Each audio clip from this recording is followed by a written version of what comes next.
There are around 6,500 languages in the world, so it's a wonder we manage to talk to each other at all. It can be scary and confusing when you turn up in a foreign country and you can't even read the signs, let alone talk to people. But there is one language we all understand some of, the language of the body.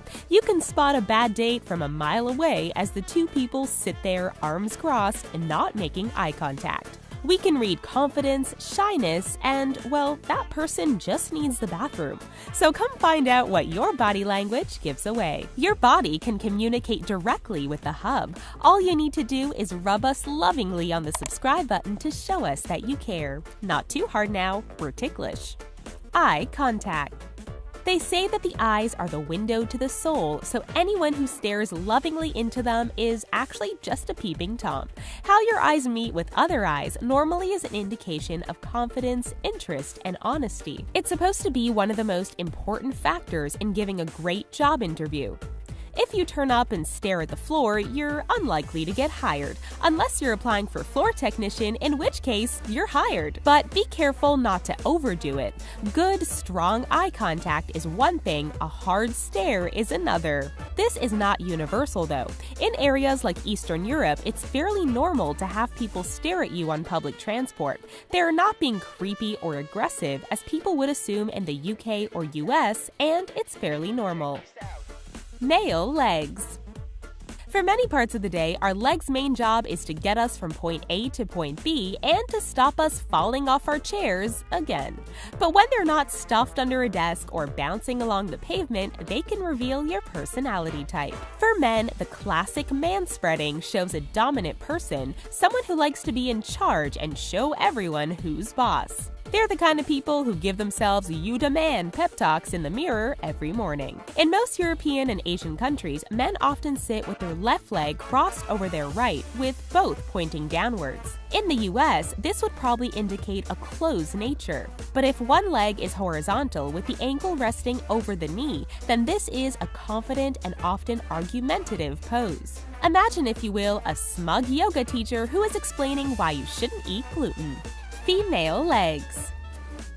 Female leg position has obviously been influenced by clothing, so a leg spread is pretty rare because it's seen as impolite in many cultures. As a result, most female leg poses involve the legs being together, but there's still plenty of variety in there. The more closed form is when one foot wraps around the back of the other leg. This is called an ankle lock. In both men and women, it's a sign of repression or fear. A study showed that 88% of people lock their ankles when sitting in a dental chair to have a procedure. Only 68% did it for just a checkup. The female power pose is both legs together in parallel and tilted to a slight angle. It shows control and is often used in fashion modeling. It also makes women look more like mermaids, and who wouldn't want that? Playing with hair. Men don't often play with their hair, but this is likely due to having less of it, since you see plenty of little boys doing it. Running your hands through your hair, especially taking hair away from your face, is often seen as flirtatious and open, since you are showing you are happy with your appearance. The most extreme of these is tossing your head back and shaking out your hair, but it can also make you look like you're auditioning for a shampoo advert. Playing with hair is not always a good sign though. Holding hair indicates awkwardness and nervousness, so make sure that your hands don't linger too long in your locks. A good contrast is someone curling their hair around a finger. It can be flirtatious or done as a way to relax, but if the hair is held by one hand and twirled by another, it's a much more nervous signal. Drumming fingers. We fidget from time to time in a variety of different ways. There's the various hair flicks and twirls we mentioned before. There's nail biting, head scratching, mouth wriggling, and the list goes on. But most of these are unobtrusive. After all, you wouldn't notice them unless you were looking at the person.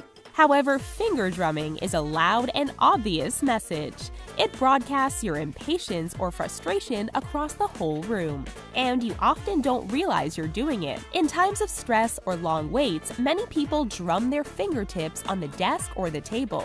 It's also very common to use an object like a pen or even the back of your phone. For a lot of people, it's subconscious, in which case it's a sign of nerves. In short, your body doesn't know what to do with itself, but it can be used used consciously, often by more dominant people, to show that they are not happy with the current situation. Arms and hands. The most common body language signal of all is crossing your arms. You don't need to be a psychologist to know what it means. It's probably one of the first major signals that children learn to read. In fact, in every kid's cartoon, a parent with their arms crossed is a sign of big trouble. However, if your arms are crossed behind your back, the meaning is reversed. Shyness turns to fearlessness, anger becomes calm. Although, if you just committed a crime, this gesture probably means you're being arrested. Positive hand gestures include such things as rubbing your palms together. This shows that you're expecting a good outcome. Holding your palms open, facing up, makes you more trustworthy, since you are showing you have nothing hidden in them. Where you point your body. When it comes to body language, your chest is basically a big arrow, so where you are pointing it indicates where your interest lies. In a meeting, anyone whose chest is pointed away from the meeting is either not interested or disagrees with what's being said. Being bent forward with the chest aiming down is a sign of being guarded. You're not committing one way or the other. It's a good indicator of romance, too. People who connect well and are interested in each other will naturally be drawn to face each other. So if you're on a cinema date and they're leaning on the far armrest, there's probably no Hollywood happy ending for you. If you're at a party, it's a good way to pick out who is interested in who. People's heads will turn towards whoever is talking, but their body often indicates who they are truly wanting to listen to. Shaking hands. There's a lot of science involved in a simple handshake.